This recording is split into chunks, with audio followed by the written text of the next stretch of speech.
Muy buenos días. Mi nombre es Ana Cohen, jueves 14 de septiembre de 2023. Es un honor para mí iniciar de nuevo nuestra edición mensual, esta vez de septiembre, de nuestro House View Global, que dadas las circunstancias locales, resulta, como Martín lo decía hace un rato, un recreo, distraerse un poco de la coyuntura local y de la trinchera local para enfocarse en los mercados internacionales, como igual acostumbramos a hacer todos los meses, en un mundo en el que Estados Unidos pareciera haber desacelerado el proceso de suba de intereses, aunque no se sabe, de suba de tasas de intereses, aunque todavía no se sabe. Señales mixtas probablemente de su economía, algunas bajas en los alquileres y en los housings, desempleo y al mismo tiempo la suba del petróleo que no ayuda a sostener la tendencia baja de la inflación.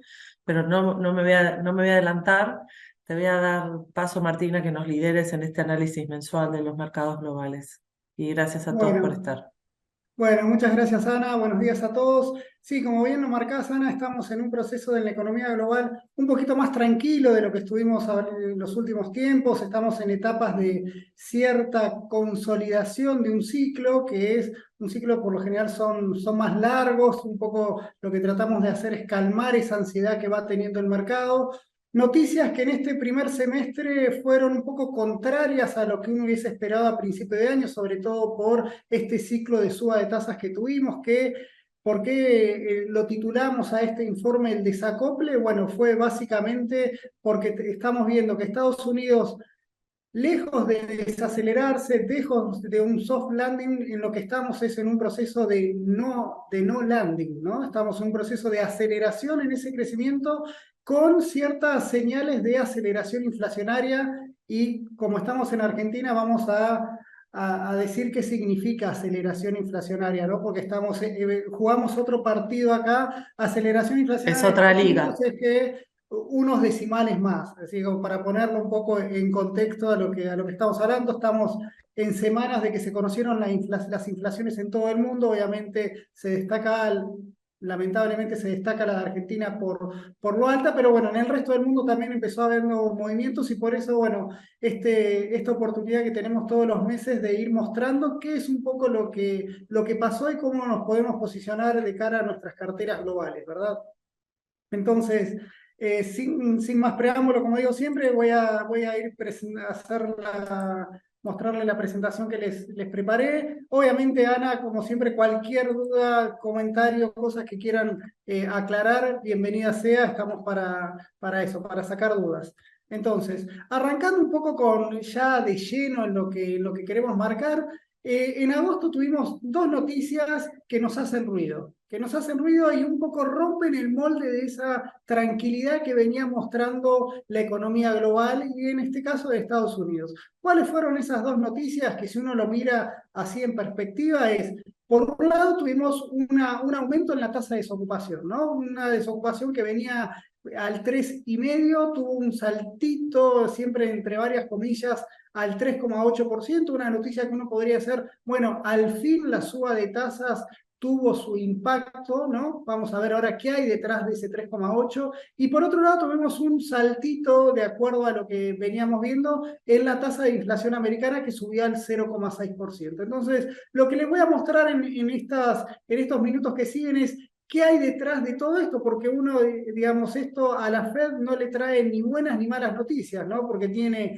la noticia de que la inflación se va acelerando, lo cual uno le puede decir, bueno, hay que seguir subiendo la tasa, y por otro lado tiene una tasa de desocupación que empieza a subir, por lo tanto ese mandato dual que tiene la Fed un poco está discutido. Y esa discusión la vamos a tener el próximo 20 de septiembre cuando se vuelva a reunir la Fed. Recuerden que en agosto tuvimos un recreo básicamente porque tuvimos el seminario en Jackson Hole, que ahí rara vez mueven la tasa de interés de referencia salvo allá por la crisis de Lehman. Entonces, empezando por lo que nos dejó el número, vamos a lo más calentito que fue el dato de ayer, un dato malo, un dato que veníamos alertando que iba a ser malo, tuvo una suba del 0,6% respecto a agosto. A mí siempre me gusta mirar la mensual, creo que es lo que vale. El mercado venía ilusionado mirando la interanual, una interanual que dejaba aquel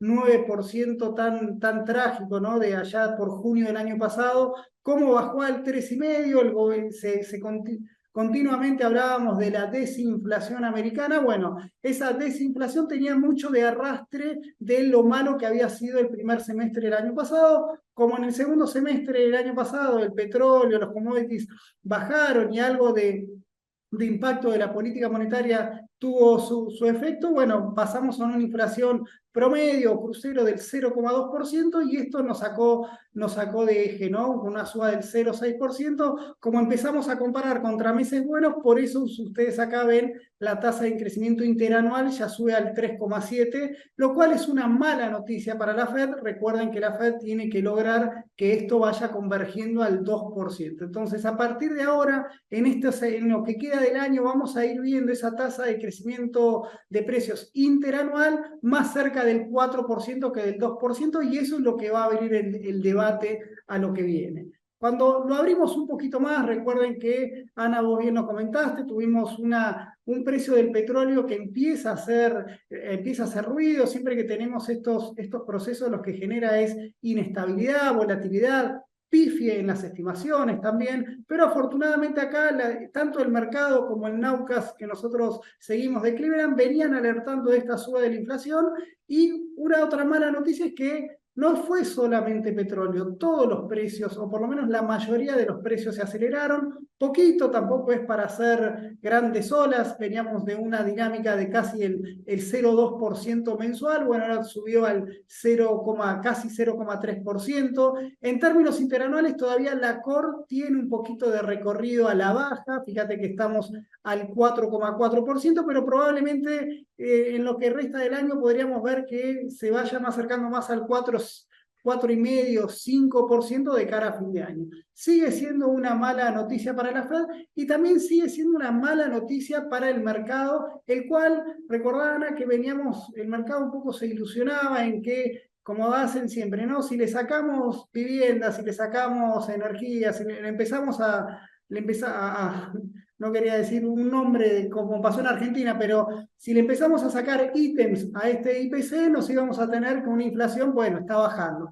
Ese ítem, el más claro, era el de vivienda, que decía que había un rezago en los precios de los alquileres, por lo tanto, es como que estábamos teniendo una inflación de arrastre, no una inflación que solamente había que esperar para que el rubro de vivienda, que es el 30% del IPC, empiece a jugar fuerte dentro de ese proceso desinflacionario. Bueno, la mala noticia que tuvimos es que en agosto se aceleró un poquito. Se aceleró educación, se aceleró salud, también se aceleró transporte, y también el gran motivo que tenemos acá de que los precios no bajan, que son los precios de los servicios. Y esta es algo que venimos militando hace varios house view, que esta resistencia que está teniendo la inflación a la baja, porque hay un cambio desde la pandemia en el sector servicios. Fíjate, Ana, cómo desde el pre-COVID teníamos una inflación crucero en servicios en torno al 3%, en COVID subió al 4,3% y ahora estamos al 4,7% en agosto, pero promedio de los últimos 3 meses, 4%. Esto es lo que le hace difícil a la Fed ir convergiendo a ese 2%. También pueden ver la inflación, la que llamamos perdón, Martín, sí. lo podemos explicar porque además servicios es labor intensive, o sea, el consumo en servicios y la inflación en servicios implica que el desempleo es más difícil de lograr ese sweet spot que necesitan, porque es mano de obra que es demandada todavía, ¿o no?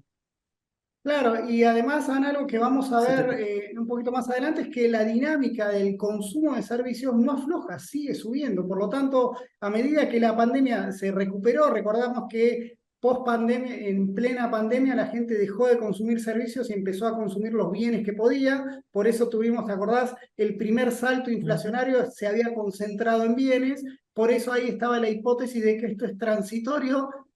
La gente, tenemos inflación de bienes porque tenemos problemas con las cadenas de abastecimiento y demás. Una vez que se resuelva todo eso, la inflación va a volver a bajar, algo que desde este espacio siempre negamos. Es decir, los procesos inflacionarios son mucho más amplios que mirar 3 o 4 ítems. Y eso es lo que vemos que está pasando, y por eso nosotros seguimos insistiendo en que la inflación en americana hay muchas batallas todavía por hacer, muchas batallas por ganar, mucho camino por recorrer para llegar a ese 2%, que también no va a ser un camino lineal, que es un poco lo que molesta un poco al mercado, ¿no? Cuando uno no sabe bien el pronóstico que uno va haciendo no se va cumpliendo, empieza la incertidumbre y también empieza ahí cierta falta de credibilidad. Pero bueno, entonces acá, Ana, lo que quería dejarles en claro un poco, que tuvimos una aceleración inflacionaria a los cuales le pone una luz amarilla a la Fed, algo que también hay que reconocer.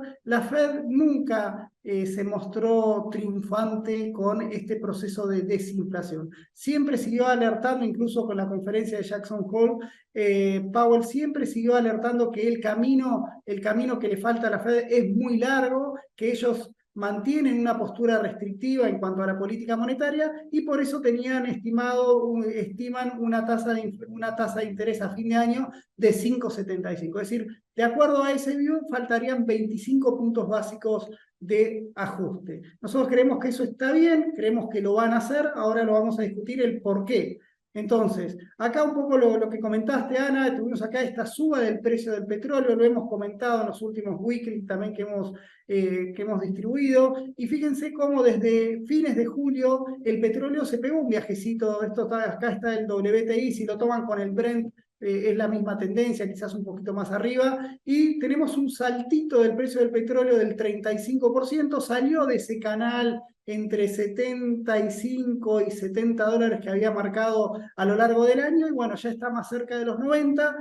Acá hay un problema más de oferta que de demanda. Digamos, tenemos, es cierto, una demanda en Estados Unidos que se va recuperando, pero por otro lado tenemos la OPEP, y en este caso lo que es Arabia Saudita y también Rusia, en los cuales son jugadores importantes que van asegurando que van a seguir recortando esta producción de petróleo, y obviamente eso está generando esa tensión entre oferta y demanda. Dado que la demanda todavía sigue creciendo, todavía esa caída en la oferta está generando más presión de precios, que es un poco el objetivo que tiene la OPEP. Entonces, eso es algo que nos va a acompañar en lo que resta del año. Todo indica que el precio del petróleo no va a bajar de acá hasta fin de año, así que no nos deberíamos ilusionar a que el petróleo nos empiece a jugar a favor en materia de inflación. Quizás el empuje sea menor, pero no lo vemos al petróleo cayendo y ayudando a ese proceso de desinflación. Entonces, Ana, tenemos en la primera parte de esta charla, que es por qué la inflación se aceleró y por qué creemos que la inflación va a seguir estando un poquito por encima del nivel objetivo de la Fed. Vamos a ver ahora la otra pata de esta historia, que es qué pasa con el empleo, con esta desocupación que subió, y a ver si esto nos está mostrando que la economía está en un proceso de soft landing o en un proceso de hard landing, o si en definitiva es una cuestión más estadística que económica. Y me voy a quedar más con la última hipótesis que acá marcamos. Es cierto que la creación de empleo no agrícola se desaceleró en los últimos 3 meses. Fíjate, Ana, cómo de haber crecido mensualmente casi 300.000 puestos de trabajo al mes en los primeros 5 meses del año, en los últimos 3 ese promedio me baja más o menos a 150.000, aunque con cierta aceleración en el margen. Por eso fíjate que de junio a 105 a casi 187, uno podría decir el empleo sigue pujante. Cuando lo vemos un poquito más, abrimos un poquito más el espectro, ahí vemos que la tendencia es un soft landing light, es como le puse ahí. Entonces, quizás la pregunta que surge acá es, bueno, entonces si sigue habiendo creación de empleo, ¿por qué me subió tanto la tasa de desocupación? Que es la otra cara. Entonces, acá viene algo que también hemos venido analizando largo durante esta post-pandemia, que es está empezando a haber cada vez más gente que va al mercado laboral, entonces lo que está pasando en la economía americana es que no logra absorber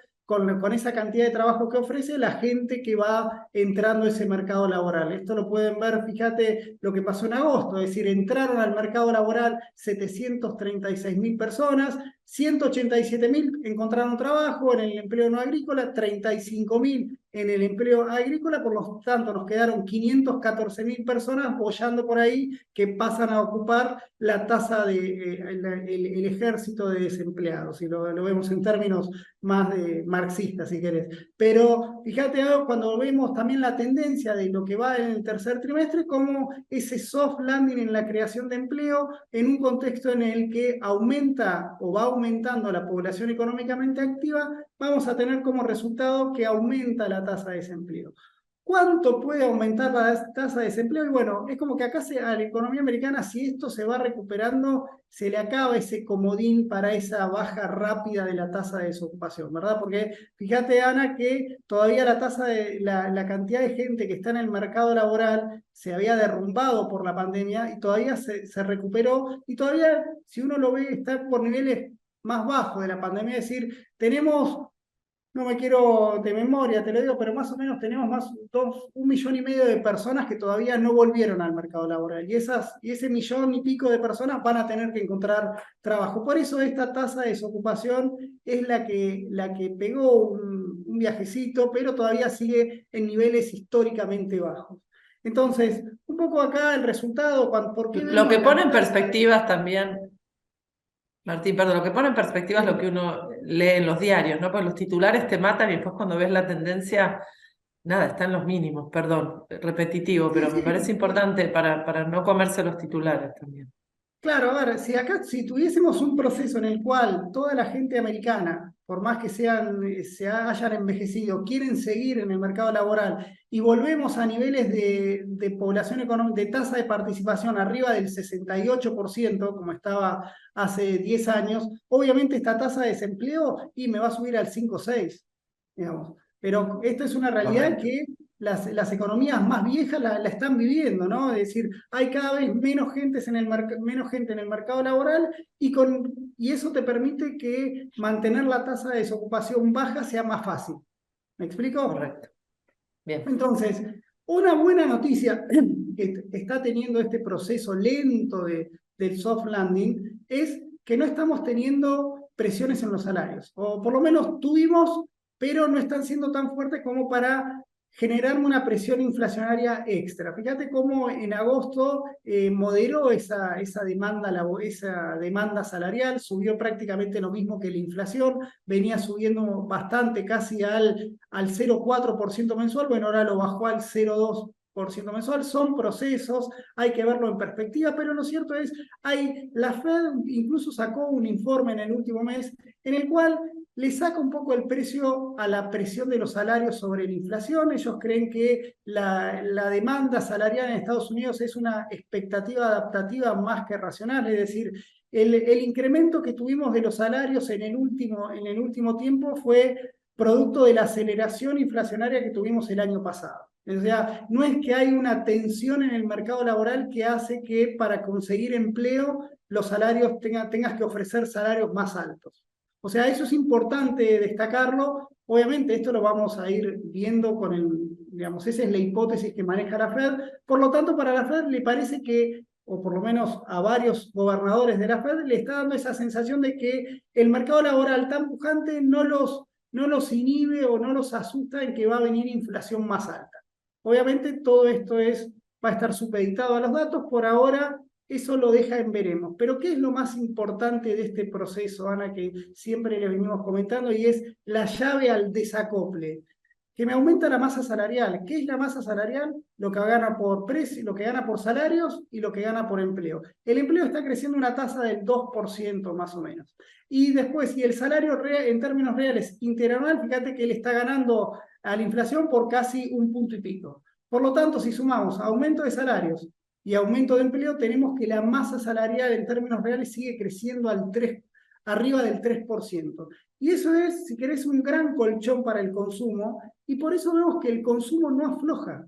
Y por eso no hay soft ni hard landing, porque el consumo sigue pujando. Fíjate lo que fueron los datos de julio. En julio tuvimos que el consumo privado real creció al 4,8 anualizado. Fíjate los bienes, al 12% prácticamente, y los servicios también, casi un poquito más abajo, al 4%. O sea que la economía sigue traccionando, el consumo sigue traccionando. Es cierto que lo hace con el ahorro americano cada vez más chiquito. Es cierto eso que pasó. Cuando uno mira la diferencia entre lo que les ingresa a los consumidores y lo que gastan, es cada vez menor. Tenemos una tasa de ahorro mensual más baja, pero todavía el consumidor americano tiene todo este changüí, todo esto que acumuló durante la pandemia. Recuerden que Los acá en la paquetes de pandemia, estímulo, ¿no? exactamente, estímulo, no, dejó de consumir, encima le dieron plata, entonces ahí que hizo una masa de ahorro muy grande. Esto lo hemos visto, incluso lo hemos visto creo en el House View de mayo, por ahí, que había todavía unos 700.000 millones de dólares ahorrados que tienen los americanos ahí que nos sirven como un colchón para periodos de alta incertidumbre. Es decir, el consumidor americano es como que está, ¿cómo se dice?, reforzado por el ahorro y también por lo que comentamos anteriormente, en que el empleo sigue traccionando, entonces al haber empleo tienen salarios y al tener salarios tienen más ingreso disponible. Esa es la historia de Estados Unidos y es por eso que el desacople. ¿Cómo evaluamos este desacople, Ana? Y bueno, que de acuerdo a lo que viene siendo esta licuadora de datos del tercer trimestre de la economía americana, en este tercer trimestre estaría creciendo al 5,6%. O sea, obviamente esto rompe moldes, Es una rompe la maquinita, teoría, es una locomotora.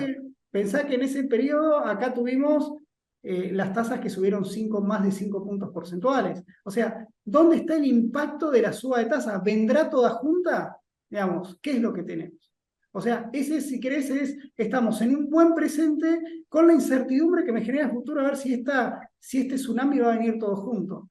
Vos me preguntás, ¿está lejos el tsunami? Y mira, yo no lo estoy viendo. ¿Por qué no lo estoy viendo? Primero, por lo que te comenté del consumo. Segundo, que los indicadores de inversión, que uno puede decir, bueno, es el más impactado por la suba de tasa de interés. Bueno, la inversión en este tercer trimestre estaría creciendo al 12% anualizado. Es decir, obviamente rompe moldes. Y por otro lado, el otro componente que tenemos es, ¿recordás que hace un montón de tiempo, allá por marzo, hubo una crisis de bancos regionales y se hablaba del credit crunch y se le pegaba a la Fed básicamente porque subió la tasa muy rápido y eso generó quebrantos en privados y demás? Bueno, todo eso duró nada. Digamos, uno ve los Tres indicadores días, de 4. crédito en Estados Unidos y no pasó nada. El crédito sigue traccionando con tasas más altas, es cierto, pero todavía no tenemos ese tsunami de malas noticias que afecten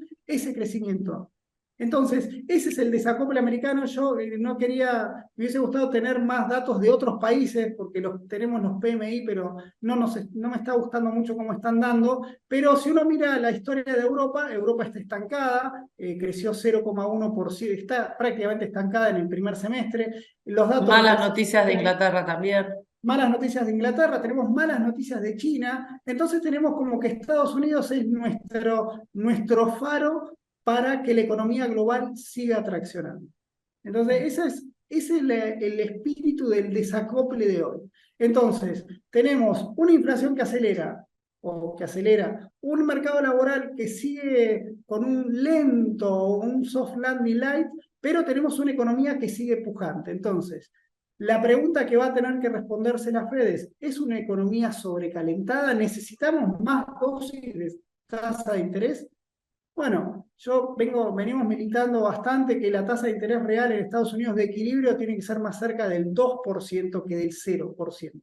Entonces, a mi modo de ver, todavía la Fed tiene espacio para seguir subiendo esta tasa. Veremos. A ver, el mercado del consenso cree que no la sube más. Eso es una buena noticia, si lo escuchan al consenso, no lo escuchen a mí, pero el consenso cree que se queda ahí. De hecho, las expectativas para el 20 de septiembre es casi 98% que le deja estable.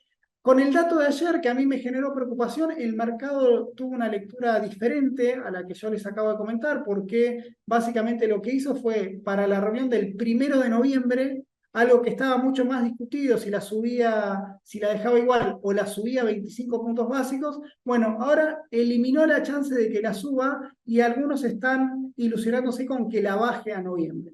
Yo no compraría esa visión, para mí todavía es muy apresurado, lejos, es más, la vería que subiría más que incluso que la baje.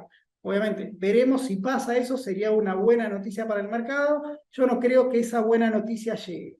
Entonces, teniendo una Fed que sigue con esta política monetaria restrictiva, la otra cara de la película, como venimos comentando, Ana, es, bueno, ¿qué va a pasar con los rendimientos de los bonos del Tesoro, que son, si querés, el driver para el mercado? Porque la tasa de la Fed es una referencia. La verdad de la milanesa me la van a dar los rendimientos de los bonos del Tesoro. Y en ese sentido estamos con una tensa calma, ¿no? Fíjate cómo los bonos a 10 años y a 2 años hicieron un viajecito, acortaron distancia con la tasa de la Fed.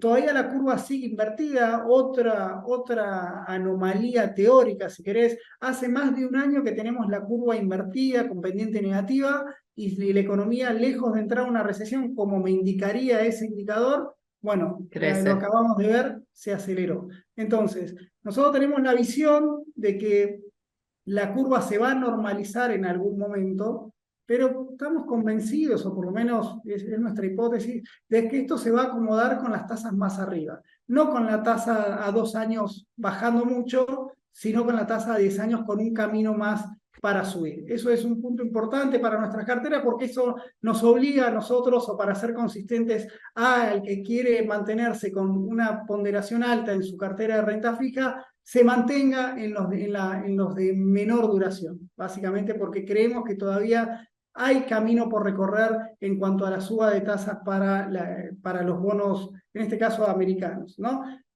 ¿Cuál es la buena noticia que está teniendo el mercado, Ana? Algo que a un banquero central en Argentina le sería ideal. Bueno, que a pesar de todo lo que hemos hablado en estos últimos 2 años de la inflación y demás, fíjate cómo la expectativa que le asigna el mercado a que la Fed logre su objetivo de inflación en torno al 2,5%, no se movió. Acá lo tomo. Y si vemos la inflación implícita en los bonos a 5 y a 10 años, no movieron, un poco de volatilidad, obviamente, pero fíjate cómo nunca se fueron de mambo, siempre estuvieron cerca del 2%, ¿no? Lo que 2,3%. nos, lo Y que esto, nos trae al título del House View anterior, que fue la venganza de Powell. bueno, el mercado patalea, pero le cree. ¿Te crees? Pero, ¿por qué digo esto? Bueno, atención acá, porque que pase eso implica que cuando sube la tasa de interés nominal, si la tasa de inflación implícita queda constante, como lo pueden ver en este gráfico, lo que pasa acá es que sube la tasa de interés real. Fíjate cómo la tasa de interés real es del 1,94. Y esto es algo malo para los títulos ajustables por inflación, ¿no? Porque que me suba la tasa de interés real es malo para esos bonos. Entonces, por eso es que le es difícil a este mercado cubrirse de esa inflación porque el mercado no le está pagando. ¿Me explico? Total. Entonces, con esto, Ana, si querés, ahí les mostré a corazón abierto cuál es nuestro escenario macroeconómico detrás. Una economía americana que no aterriza, que lejos de aterrizar se acelera, que el empleo sigue pujante, con una lenta desaceleración, muy lenta, con presiones salariales que han disminuido y con una inflación que vuelve a estar o con una lucecita amarilla en cuanto a que ese objetivo del 2% para el año que viene, hoy se discute cada vez más. Lo que sigue es, ¿qué va a hacer la Fed en ese contexto? Lo sabremos en la semana que viene, y lo más importante va a ser qué va a pasar de acá a fin de año. ¿Cuál es el partido que se juega? ¿La deja quieta, la sube, que son los que nadie cree, o la baja, que son ese sesgo optimista que tiene el mercado, que ya ha pasado varias veces a lo largo de este año, que fueron recalibrando cuando empieza a bajar la tasa? Mi intuición, Ana, para ser consistente con lo que venimos diciendo, nosotros creemos que va a haber un nuevo ajuste en la tasa de interés. Probablemente no sea ahora en septiembre, porque no nos, digamos, puede ser que la Fed quiere esperar un poquito más, pero creemos que dado que la inflación de septiembre, que la vamos a conocer dentro de un mes, también va a estar en torno al 0,4, 0,5%, le va a dar argumentos a la Fed para que cumpla su objetivo de tasa de 5,75. Recordemos que eso lo dijo en marzo. O sea que acá, como siempre digo, es el gol de Maradona a los ingleses. Maradona, cuando hizo ese gol, hizo una diagonal, no se movió. Los que se movían eran los jugadores ingleses. Esa teoría creo que es lo que se va, lo que nosotros esperamos que pase. Por eso es que todavía somos muy amarretes con la renta fija. Todavía siempre con mucha cautela, siempre con mantenerse en duración corta. Pero ¿cómo reaccionó el mercado? Bueno, el mercado, fíjate, Ana, que tuvimos un primer semestre, no sé si la palabra es glorioso, pero muy bueno para las acciones, casi un 20% Extraordinario, subieron. Y desde extraordinario. entonces aflojó, está como lateralizando. Es cierto que habíamos empezado agosto, la primera quincena de agosto muy negativo, cayó más de un 5%, se recuperó en las últimas semanas, pero bueno, está ahí, no hay muchos movimientos. Sí tenemos que los commodities acá claramente está empujado por el petróleo, sí, que se recuperaron. Tenemos como te dije, los bonos no dan pie con bola, tercer año consecutivo de caída para los bonos. Y un dólar que se fue fortaleciendo. ¿Por qué se va fortaleciendo el dólar? A mi modo de ver, por la fortaleza de la economía americana y el desacople de esa economía. Una economía que necesita más suba de tasas para contener esas presiones inflacionarias. Creemos que ahí, digamos, y del otro lado, con una economía global que llena de dudas, sobre todo Europa. Bueno, ahora recién el Banco Central Europeo volvió a subir la tasa, pero todavía tiene mucho camino por recorrer. Recordemos que la tasa del Banco Central Europeo está todavía, no creo que no llega a 4, y después la de Estados Unidos, como le dije, está a 5,50. Todavía falta para eso el dólar se fortaleció. Cuando lo vemos un poquito, Ana, si le empezamos a sacar punta a los datos, vemos que la caída, el ajuste que tuvo el mercado de acciones en el último mes fue prácticamente generalizado, ¿no? ¿Qué le pasó a este mercado? Y bueno, todas las acciones tecnológicas o de la nueva economía, que fueron las grandes protagonistas del primer semestre, dejaron de empujar. Entonces bajó la espuma y ahí se nota cómo todos los sectores empiezan a tener una dinámica mucho más modesta en lo que es este año. Obviamente tenemos al sector energético como la excepción, básicamente por la suba del precio del petróleo que les habíamos comentado, pero fue difícil escaparle eh, a este mercado de acciones, si querés, amarrete. Por nuestras carteras esto fue difícil escaparle porque la caída fue generalizada, e incluso los sectores que nosotros los tenemos como defensivos, siempre en ciclos de mayor fortaleza económica, entre los sectores value o los sectores defensivos que menos sensibilidad tienen a la suba de tasa de interés. Bueno, también nos jugaron en contra. O sea, no tuvimos escapatoria a esta bajadita que tuvieron en el último mes. En el caso de los bonos, Ahí te puedo obvio. interrumpir un poquito para atrás. Vos viste que es mi Jeter S&P. En general, yo lo uso como indicador para algunas cosas más de largo plazo y estuvimos investigando. Eh, Mi idea es que lo que vos decís de que las tecnológicas dejaron de empujar, me parece que las tecnológicas ya absorbieron el impacto positivo que sus proyecciones le dan a la inteligencia artificial. Y lo increíble del S&P, si puedo, es que el, las acciones tecnológicas, las top 7 acciones tecnológicas del S&P contribuyeron en la suba subieron 66% versus el resto que solo subió 7%. Me parece que esto es un dato importante, porque si bien de largo plazo creemos que el S&P es algo que puede, digamos, que es medianamente imbatible en términos de lo que es obtención de rentabilidad de largo plazo, hay que empezar a hablar del peso específico que estas acciones tecnológicas tienen, porque hay un grado de concentración de promedio ponderado, digamos, en esas acciones. Lo quiero mencionar, Martín, no te quiero meter en ese terreno, pero me parece que es algo que tenemos que dejar para nuestros oyentes.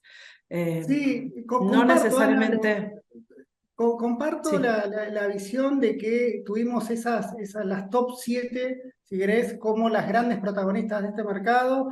También son, si acá vemos, acá tuvimos esta caída, fue básicamente concentrada en Apple, digamos, estas caídas correcto. tecnológicas. Sin embargo, Ana, si uno mira el S&P 500, digamos, sacamos esas 7 y también vamos a encontrar un montón de empresas que tuvieron rendimientos muy positivos a lo largo de ese primer semestre. Es decir, como te digo, es cierto que las tecnológicas fueron grandes protagonistas, pero, pero también es cierto que el resto del conjunto de acciones no es que todas cayeron.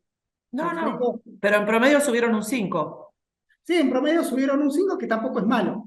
No, es buenísimo, pero no es, digamos, la locomotora son las tecnológicas, eso Ah, quiero sí, sí, decir. estamos de acuerdo. Sí, sí, estamos de acuerdo. Y estamos de acuerdo que si las tecnológicas no empujan, esta Ahí época está, de gloria que tuvimos acá se pincha. se pincha, total. Entonces, lo importante que tendríamos que ver acá, ojalá que no pase, es que todo este 30, este 40% que subieron, bueno, se haya sido de valor realizado y no que haya sido una mera apuesta y que después el mercado lo escupa en el segundo semestre.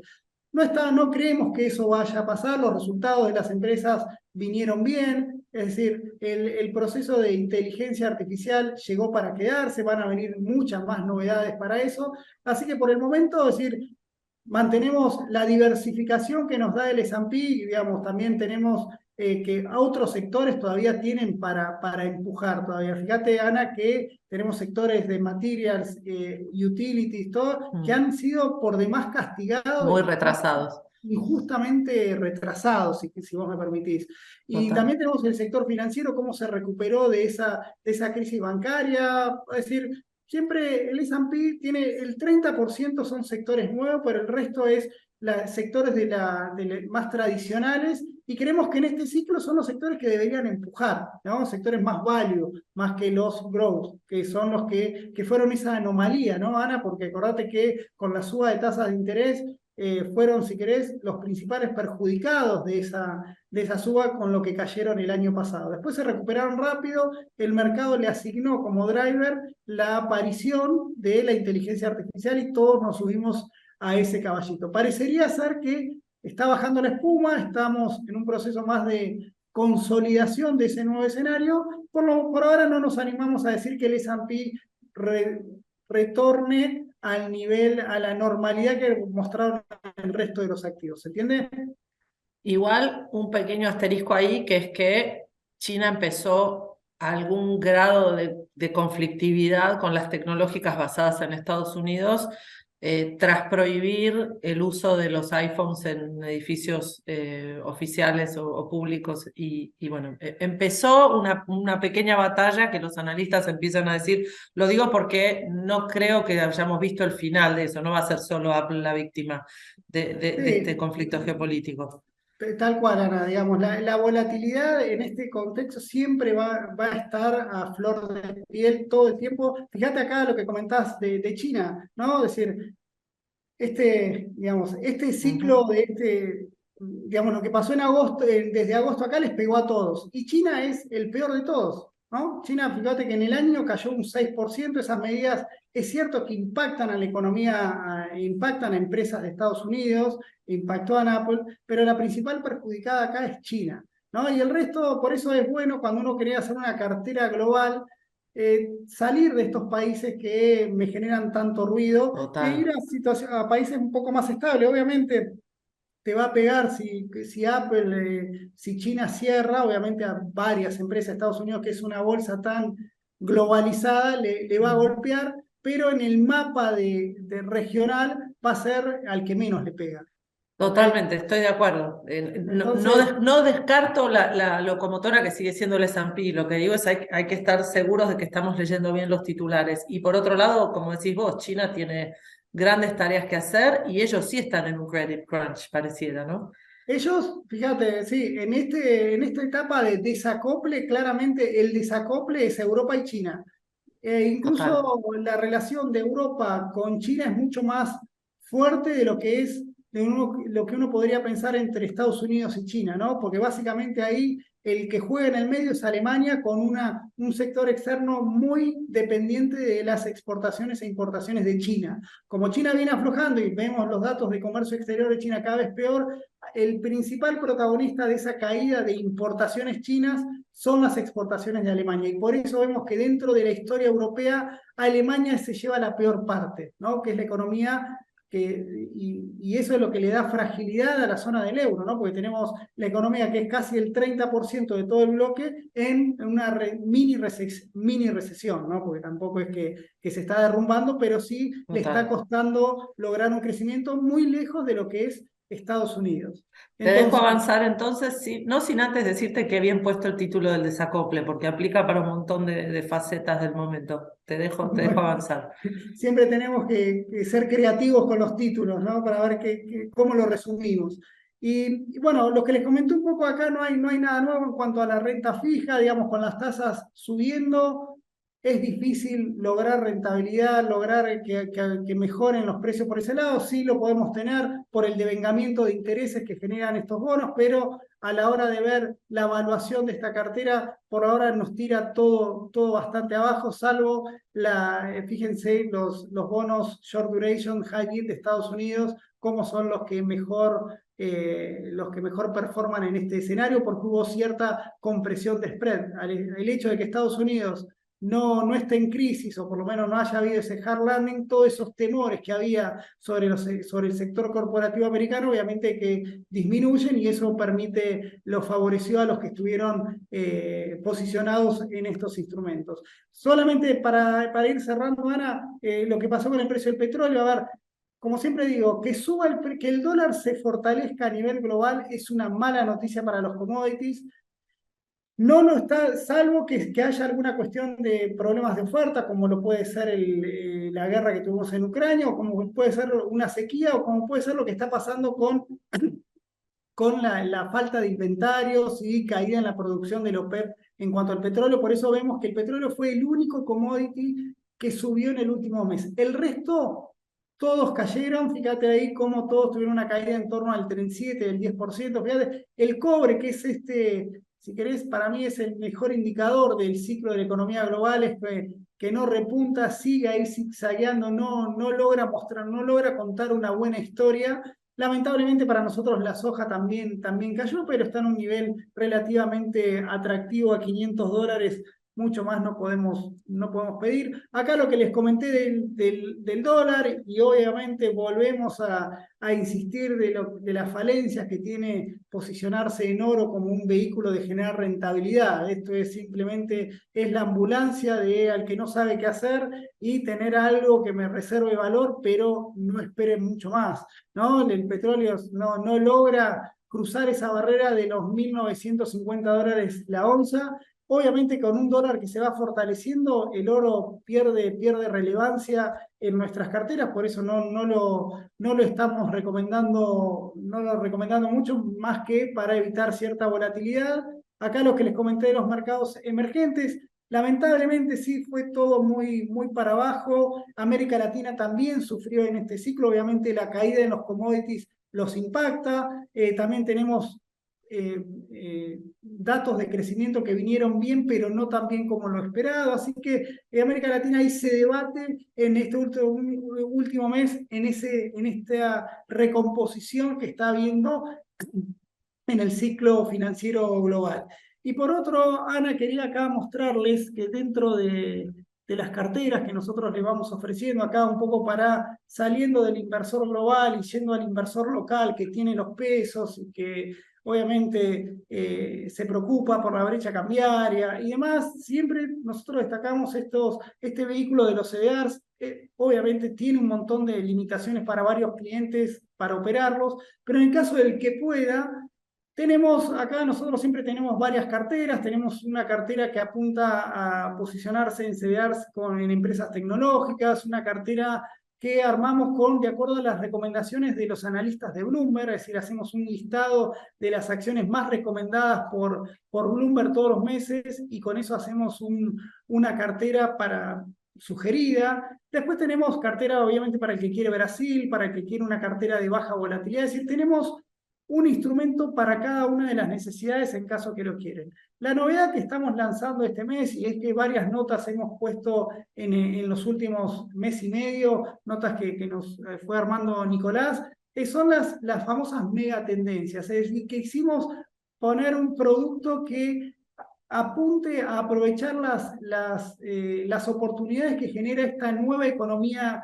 que viene. Obviamente en eso está dividido en varias, digamos, las megatendencias pueden ser varias, podemos tener las megatendencias que apuntan a la sustentabilidad, que en ese caso tenemos todo lo que se refiere al cambio climático, es decir, hay empresas que pueden aprovechar, que se suben a ese vehículo del cambio climático y generan buenos atractivos para inversiones atractivas. También tenemos empresas que apuntan a los cambios demográficos, empresas que apuntan a la disrupción tecnológica, a la inteligencia artificial. Bueno, todo ese combo de megatendencias nosotros las agrupamos en una cartera con 5 o 6 CEDAR que pueden aprovecharlos.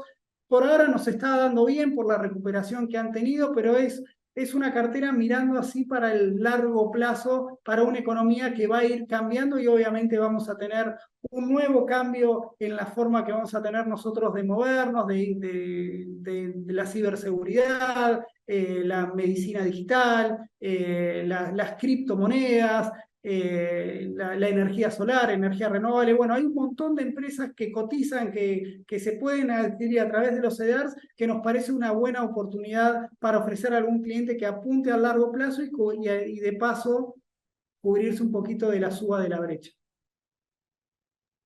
Bien. No, terminé antes Me hoy. gusta, me divierte mucho la idea de las macrotendencias y de poder seguirlas con nuestros pesos. Me parece que es algo superador y si tenemos un excedente y queremos salir un poco de la coyuntura local, es una manera de nutrirse, más allá del contado con liqui, más de largo plazo. Me parece que Sí, es una sí, gran noticia. todos los miércoles o jueves estamos publicando una nota sobre megatendencias, así que creemos que es lo diferencial, es la novedad que le damos este año a los clientes que les interese, y obviamente está todo en nuestra página de perspectiva para el que quiera profundizar o que nos llame con todo gusto. Perfecto. Bueno, qué eficiencia la de hoy. Y eso Los que te recreos, interrumpí más que nunca, me nos parece. relajan. No, genial, sí, tal cual. Un recreo, como dijiste, más allá de que las noticias no son todo para arriba, ni mucho menos. Seguimos entonces, en conclusión, como con la locomotora de Estados Unidos desacoplada de un mundo que todavía está digiriendo el exceso de estímulos y la guerra, y todavía hay impacto logístico, entiendo yo, en el petróleo por las cuestiones de la pandemia y me parece que, bueno, a esperar, no está todo dicho en la renta fija, por lo que vos decís, no necesariamente vamos a ver, hemos visto el fin de lo que hizo la Fed, de hecho, te refrendo que esto es lo que escuché, por ejemplo, con Ahmed Riesgo de Insignio, que la pregunta fue, ¿Is the Fed done? Está lista, está hecha y no, todavía no, la sensación es esta. Por primera vez entiendo que están todos diciendo lo que vos venís diciendo, que es que no está hecho, con lo cual te doy el beneficio de haber sido el precursor de esa idea. Bueno. Para el resto, no sé, Martín, si esto va a estar No, si volcado tienen seguramente cualquier en pregunta, encantado de responderla, que visiten como siempre eso. perspectivas.com.ar, que estemos agregando podcast y demás, todo para darle nuestro servicio como aliados financieros. Gracias, Martín. Hasta el mes que viene, entonces. Bueno, gracias. A pensar el título. Sí, sí, obvio. Nos vemos, gracias.